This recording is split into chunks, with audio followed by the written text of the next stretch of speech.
আমরা কীর্তন করছি, আপনি কেবল রাধা মাধবের চরণ চিন্তা করুন। আমি বুঝতে পারছি আপনি সব শুনতে পাচ্ছেন, শুধু শ্বাস নেওয়ার কষ্ট হচ্ছে। এই মুহূর্তে আপনি কেবল পদ্মনাভের চরণ চিন্তা করুন। ঠিক আছে? হরে কৃষ্ণ কৃষ্ণ কৃষ্ণ হরে হরে, হরে রাম রাম রাম হরে হরে। আপনার সামনে গুরু মহারাজ প্রভুপাদ মহাপুর ফটো আছে, যদি আপনি চোখ করে দেখতে চান দেখুন।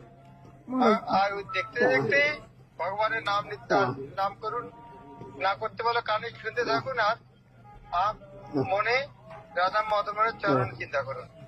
হরে কৃষ্ণ কৃষ্ণ কৃষ্ণ হরে হরে, হরে রাম রাম রাম হরে হরে, হরে কৃষ্ণ। আমরা কীর্তন করছি, আপনি কেবল রাধা মাধবের চরণ চিন্তা করুন। আমি বুঝতে পারছি আপনি সব শুনতে পাচ্ছেন, শুধু